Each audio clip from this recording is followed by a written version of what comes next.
Welcome to this explainer. Today, we're unpacking a truly fascinating text.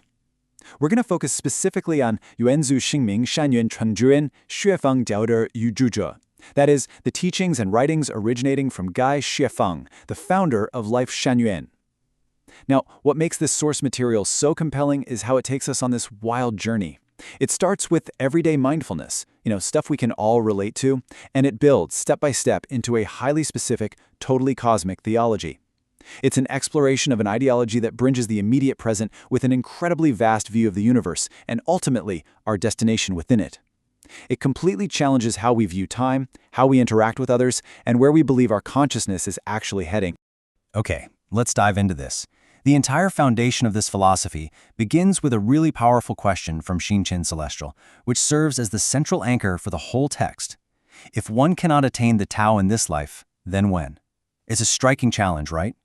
The teaching suggests that waiting around for the perfect moment or maybe some future lifetime is a trap.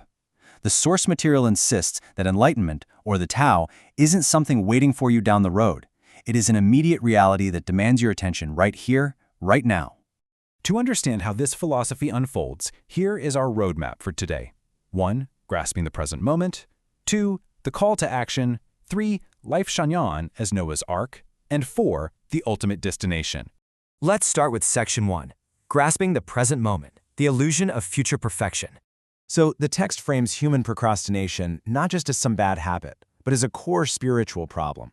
It focuses entirely on grasping the one, but what does that actually mean? Well, according to the teachings, it means attaining the Tao in the exact present moment. Chasing some future version of perfection? They describe that as being literally as futile as trying to catch your own shadow. The philosophy here posits something really profound about time. It says an instant is actually eternity, and continuous eternity is just made up of successive instants. If you neglect the significance of right now, you distance yourself from the Tao. And this brings us to a really beautiful, striking insight, attributed to Donghai Yixao. Life blossoms in every instant.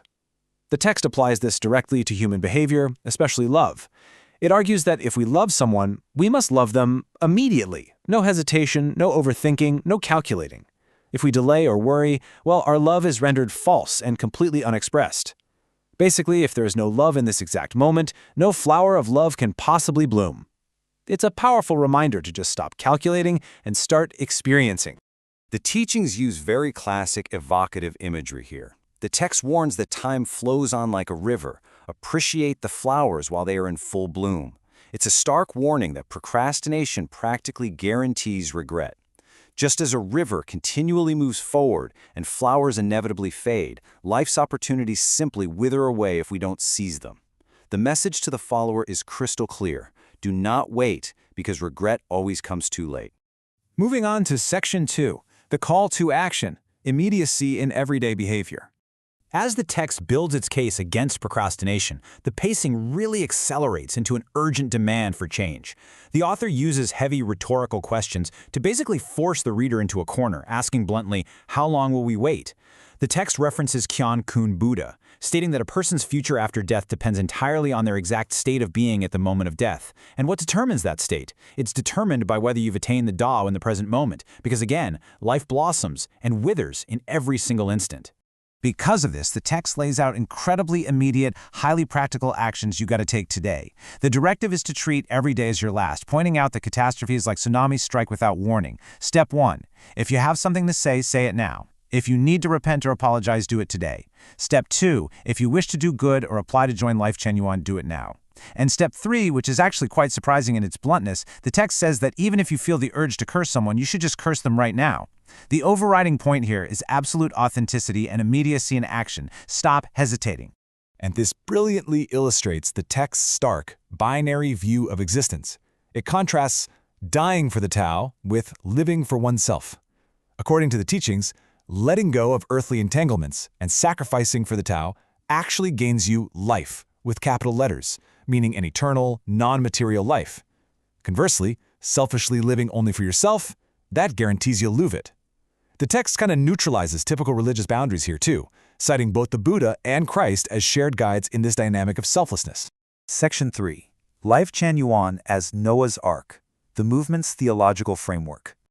Transitioning from those universal calls to action, we enter the movement's specific theological framework. Building the Lifechanyuan community is considered by the teachings to be the absolute ultimate form of self-improvement. The movement revolves around two deeply interconnected themes. The first is striving for the highest state of lowercase life. This means establishing the earthly era of Lifechanyuan right now. The second theme is pursuing the highest state of uppercase life, which refers to perfecting one's non-material structure to prepare for the cosmic realms. Essentially, you have to build the physical community to perfect the spiritual self.